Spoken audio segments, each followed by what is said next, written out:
Praise the Lord. இன்றைய பலப்படுத்தும் வார்த்தை ஏசாயா 35வது அதிகாரம் 10வது வசனம். Isaiah chapter 35 verse 10. கர்த்தரால் மீட்கப்பட்டவர்கள் திரும்பி ஆனந்த களிப்புடன் பாடி சியோனுக்கு வருவார்கள், நித்திய மகிழ்ச்சி அவர்கள் தலையின் மேல் இருக்கும். The redeemed of the Lord will return and come to Zion with joyful shouting, and everlasting joy will be on their heads. Hallelujah. இன்றைக்கு உங்களுடைய வாழ்க்கையில ஏதோ காரியங்களை நீங்க செய்து கொண்டு இருக்கிறீங்க, கர்த்தருக்கு பிடிக்காத காரியங்களை செய்து கொண்டு இருக்கிறீங்க.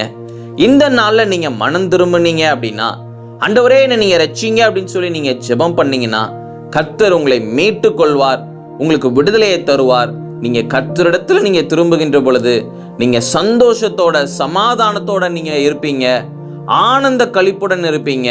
உங்களுடைய வாழ்க்கையில நித்திய மகிழ்ச்சி உண்டாகும் என்று வேதவசனம் சொல்கிறது.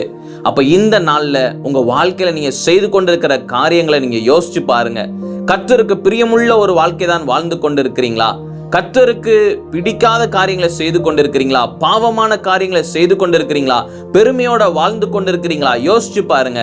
கர்த்தர் இன்னைக்கு உங்களை அவர் பக்கமாக இழுக்க விரும்புகிறார். கர்த்தருக்கு ஏற்ற ஒரு வாழ்க்கை வாழ நீங்க இந்த நாள்ல நீங்க அர்ப்பணிங்க. கர்த்தருக்கு பிரியமுள்ள ஒரு வாழ்க்கை வாழ அர்ப்பணிங்க. நிச்சயம் கர்த்தர் உங்களோட கூட இருந்து பெரிய காரியங்களை செய்வார். நீங்க மனம் திரும்பி அவரிடத்துல போனீங்க அப்படின்னா கர்த்தர் உங்களை ஏற்றுக்கொள்வார். உங்க வாழ்க்கையில நித்திய மகிழ்ச்சி உண்டாகும், சந்தோஷம் சமாதானத்தோட நீங்க இருப்பீங்க. நாம எல்லாரும் கண்களை மூடி ஜெபிக்கலாம்.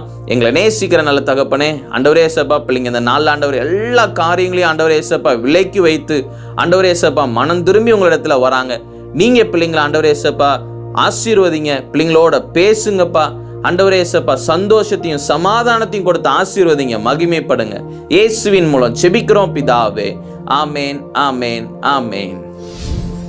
எல்லா பாவங்களையும் விட்டுட்டு கர்த்தரிடத்துல நீங்க திரும்புகின்ற பொழுது கர்த்தர் உங்களுக்கு சந்தோஷத்தையும் சமாதானத்தையும் தந்து உங்களை ஆசீர்வதிப்பார்.